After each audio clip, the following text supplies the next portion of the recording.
Welcome to the David D. Hunting Downtown Grand Rapids YMCA, 9th year home to the MetroHealth Grand Rapids Marathon Expo. Today's Saturday, October 19th, and the start and finish area for the marathon proper tomorrow, Sunday the 20th. For the first year, the race was held outdoors at Millennium Park, which is a very picturesque fall scenic outdoor setting. The wind blew the medical tent into the lake, and thereafter the city was kind enough to build a YMCA, so we've had indoor amenities for the race since then. Expo's going on inside. We have a lot of fun coming up later today, including a children's marathon. We'll take a peek inside. Oh man. We're with Dr. Rick Gonzi at the Expo for the 10th Annual Grand Rapids Marathon, MetroHealth Grand Rapids Marathon. And Rick is the prophet of pickles and pacing. Wow, quite an introduction. I've been the pace team director at Grand Rapids for 10 years now, ever since we started the race. And, it's our 10-year anniversary. Yes. So some special things going on for our anniversary. Excellent. So for the 10th anniversary of pace teams, we had a special poster made, which I just loved. I mean, I'm sure there's no copyright infringement involved in this whatsoever. Perfect 10, and of course you checked it out with all the lawyers for Bo Derek. Oh yeah, all our attorneys said this would be absolutely fine and no concerns whatsoever. Not a problem. I think I made two of these. I think I'm going to keep one, and I don't know, I may raffle the other one off. And then you'll keep the other as well. Yeah, I was thinking maybe Don Kern. You might enjoy it. Maybe yes. Alan Martin's. Like the two of them could have a celebrity death match for it or something like that. That might be very appropriate. Some other things for our 10th anniversary. We've had the same signs for our pace teams ever since we started. Yeah, they're starting to get moldy. A couple of our celebrities are getting a little long in the tooth. Well, so are some of the runners. So yeah, that's true. We remade some of our signs this year. You can see the Will Ferrell sign. We had characters from Will Ferrell from 10 years ago or older. So we got some new characters. We got Ron Burgundy, which was kind of a must, I think, to have on the sign. Absolutely. Then we put from Ricky Bobby, we've got his race car driver character, which it was a really tough choice. We thought about putting Elf. We had the one where he was the figure skater with like the other male partner and a male pair figure skating team. There was so many fun pictures that we could have used for him, but we've updated the Will Ferrell sign. Only the cutting edge here. And our 259 pace team is named for Lance Armstrong, and we thought about maybe. It's been a rough year for Lance. Maybe should we change to a different celebrity? But there are no other celebrities who run anywhere near this time. So 259. So we're kind of stuck with Lance as our 259 pacer. It looks like we have some utilities added. But yeah, we did add a few things to the sign. We've got some of the things that help Lance perform a little better. We've got some syringes. We have the clear right here as a clear bottle. We have some unidentified pills here and some more syringes. And Lance with a former girlfriend. Yeah, I know. Well, dumping her, that was a bad move on his part, wasn't it? Yeah, things kind of went downhill after that. So anyway, we've been having lots of fun with the pace teams for years. It's a lot of work putting it together. It's always a little more work than I think it's going to be.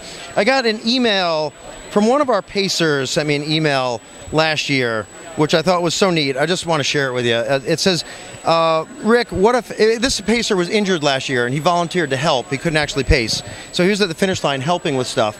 And he said, Rick, what a fantastic event the celebrity pace teams participated in under your guidance. I was witness to so many runners who literally gushed over the support their pacers provided. At the finish line, I heard, I couldn't have done it without you, and your encouragement was the only thing I could hear out there, and you are so awesome, more often than not, mixed in with sobs of tears of joy. Oh my God. If ever you got overburdened or discouraged in the preparation and planning of this part of the Grand Rapids Marathon, please remember what a tremendous impact it has on so many runners. Kudos to you and all who made this happen. So that's kind of the update on our pace teams. We're still doing pickle juice. We're still serving pickle juice to the full marathoners. Excellent. It's served at mile 15 and at mile 21. Heinz is still our pickle juice sponsor. They're going to be out on the course providing the pickle juice for us. And for those unfamiliar with the latest technology, of course, this helps fight cramps, among other things. Yes, it fights cramps. It helps prevent hyponatremia, but mostly it's the cramps. And last year, the winner of our race, who ran a 220-something marathon, David Mart, he was starting to cramp about mile 20. He took some pickle juice on the course. When he finished the race and he had his post-race interview, the first thing he said in his post-race interview was how the pickle juice saved him. So we hear this story every year, but we've never actually heard it from the winner of the race before. The pickle juice saved him. Yes. So we have a pickle juice set up here. Kevin Kramer, I don't know if you can see him in the reach of the picture there. He may be a little off to the side. He's our purveyor of pickles. He has volunteered to hand out pickle juice samples. Heinz, you see this really cool can they give us. This is a real old school logo on here. Kosher dill, excellent. Kosher dill. So you don't have to eat them whole. We put holes in the cans, we pour off the juice, and we're serving it as samples to people. They gave us like 12 cases of these big cans, plus they're going to be out on the course tomorrow with 30 gallons of pure pickle juice. And Heinz actually sends some of their employees out here to actually staff that aid station to make it work. Well, what point is pickle juice going to be considered a PED? That's a good question. I don't know. I don't think USA Track and Field has looked into it yet. Well, let's hope they don't. But there's something I saw. A friend of mine sent this to me just a couple weeks ago. I thought it was very funny. It's a blog entry from a woman who is a trial attorney in Texas. Her name is B.A. Blackwood. And it's entitled Pickles, Marketing Scam or New Miracle Running Food. Well, I know what side you're on. Well, when you see a title like that, which way is it going to go? You know they're going to say marketing scam. Of course. So she says, she describes this trial attorney. She's a little wisp of a runner. She says at mile 20, she said for years she's run races and she's never cramped running marathons. But recently at mile 20 of the Toronto Marathon, her calves began to feel like vice cramps were being screwed down on them by someone named Igor. She cramped up, had this awful race. I guess she tried another marathon, had another awful race, and she didn't know what to do about it. Since she lives in Texas, she's a big Dallas Cowboys fan. And she saw that Jason Witten endorses a sports drink called Pickle Juice Sport. The Cowboy receiver, yes. The tight end for the Cowboys. So she did a little Google research, and turns out there are some actual studies to support the claims of Pickle Juice Sport. And you don't have to buy the drink. You can just drink regular pickle juice. I even found an article profiling a real live medical doctor. A real live medical doctor? We don't know any of those, do we? Rick Gansey, a.k.a. Dr. Pickle Juice, who prescribes the following. Buy a medium-sized jar of pickles. 3 days before the marathon, eat 2 pickles. 2 days before the marathon, eat 2 pickles. 1 day before the marathon, sip the pickle juice from the jar. You see my pictures right there next to Jason Witten. That's pretty cool, isn't it? I like it. I like it, yes. So she says, so I tried it. The very next marathon, I followed Dr. Gansey's prescription religiously. Glugging down pickle juice at 6 a.m. is no picnic, believe me. But nothing could stop me in my quest to run cramp-free. The result? Sheer joy. I ran the entire marathon without the slightest twinge, tweak, or bubble of discomfort in my calves. And it was no fluke. Since then, I've run 2 more marathons using the same pickle juice formula with the same result. Pickles, the new marathon superfood. Ladies and gentlemen, Pickle Bliss, and an exclusive right here at the MetroHealth Grand Rapids Marathon. Yes. So marketing scam or new miracle running food? New miracle running food. Thanks a lot, man. Marathon Expo with Owen Anderson, who is a well-known author out with a new book, Running Science, has written columns for Runner's World and all around the running scene forever, and he's also involved in organizing the Lansing Marathon. Thanks very much, Scott. It's great to be here at the Expo, and we're excited to be able to talk to people about the Lansing Marathon coming up May 4th, 2014. That will be our 3rd marathon. All right. Tell me something about the course. It goes through, obviously, the state capitol. It does. It starts downtown. Very scenic course. It's flat, fast, certified, double loop for the marathon. And really excited about the course this year because we're going through Lansing's historic neighborhoods. So we're going through Old Town, for example, Rio Town, Stadium District, and also the Allen Community Neighborhood Center.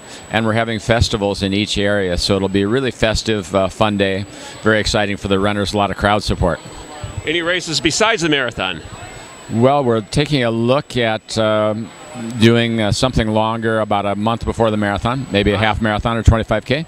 And we're looking right now at a New Year's Eve 5K as well. Well, how do you go from a writer to a race organizer? Well, you have a moment of insanity. A sustained moment of insanity, maybe. That's right, and then you're in it and you can't get out, so you have to keep working. Well, can you tell me a little about your new book, Running Science? Yeah, thanks for asking about that, Scott. I like it a lot. It's a big book. It's 607 pages, and it covers running from A to Z. Every aspect of running, from training to sports nutrition, injury prevention, strength training for running, psychology of running, genetics of running. It's all packed in there, and so far it's fortunately getting great reviews. My friend Ron Marinucci, who has written a story about it for Michigan Runner magazine, has raved about it. He says there's a lot of science, a lot of research into it, a few surprises, and very accessible.